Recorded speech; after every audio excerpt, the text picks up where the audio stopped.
From Los Angeles, where Hussam Ayloush is with us. He is the executive director of the Council on American Islamic Relations, Thanks very much for being with us, sir. So let me ask you, first of all, I want to ask you more broadly about your reaction to the news out of Lebanon, but I also want to ask you, first of all, about what we just heard from the UN Secretary General there, that he believes these attacks may be a prelude to a larger attack by Israel, that this may be a prelude to an invasion of some kind. Is that what you believe?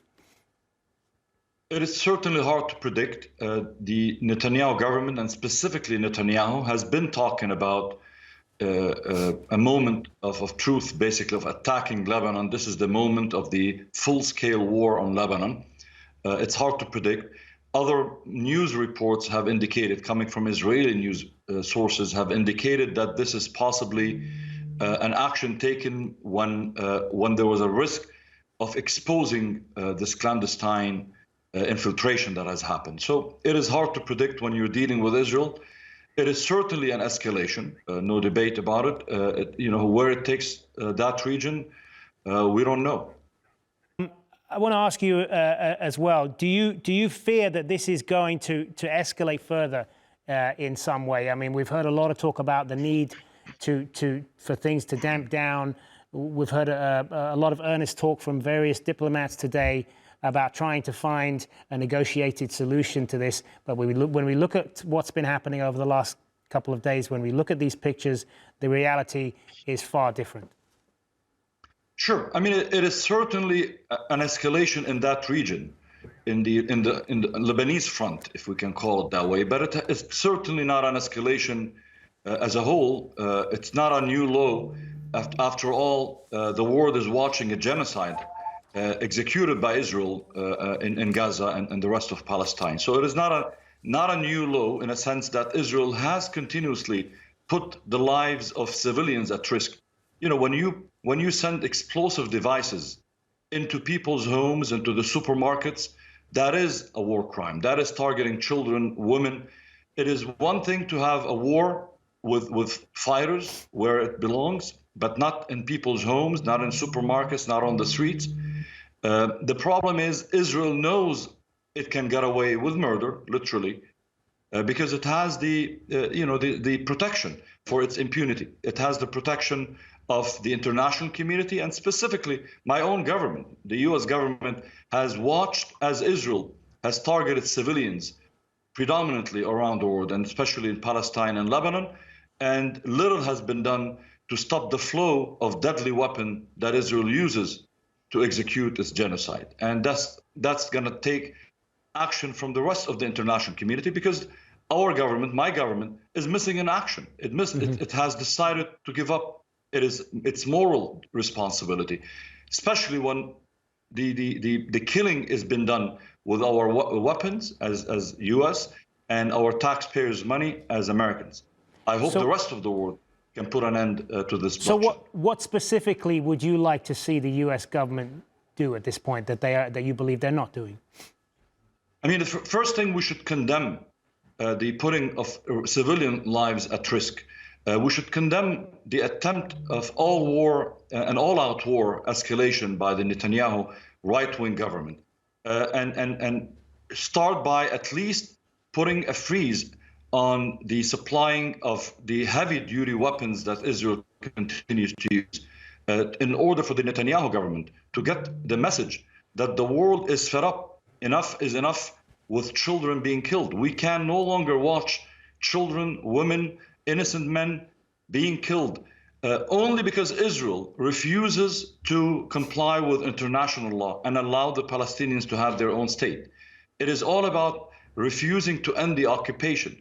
It is all about Netanyahu fearing what will happen when this war ends because of the corruption charges, his political career. He's playing a risk with the lives of all people, including Israelis themselves. And I hope our government stops supplying the support, the weaponry, and the cover for this modern day genocide that we're watching unfold in front of our eyes. And just to follow up on that, do you expect U.S. policy to change anytime soon, given that it is in the middle of a very fiercely contested election campaign in which other issues are more front and center right now? I've certainly, and so did many Americans, have lost hope in the ability of this current administration in doing anything independent that is of the interest of Americans or the international peace. This current administration has sold out its allegiance because of the election, because of ideological views, or probably because of Islamophobia. It is hard to understand how could one watch 16,000 children in Gaza being killed, 50,000 total, mostly women and children, being killed, and continue to talk about, we urge the Israelis to push for a ceasefire, when we are the ones supplying the weapons that make that ceasefire impossible. So no, I don't have much hope with the current administration doing anything towards peace. You mentioned Islamophobia there, and you head up the American Islamic Cooperation. Do you fear that there may be more instances of that the longer this conflict goes on?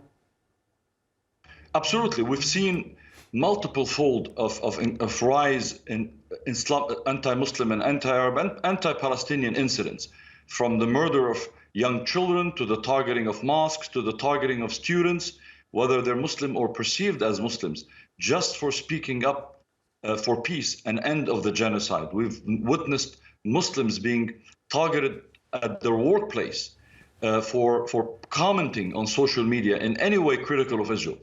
Everything that we believe in our country, in terms of free speech, in terms of ability to organize, in terms of ability to condemn and criticize a foreign government, is being thrown in the trash, down in the trash, by various government agencies, including media sometimes also on the side, only for the protection of what Israel is doing. And Islamophobia is a real thing. Anti-Semitism is a real thing that we witness.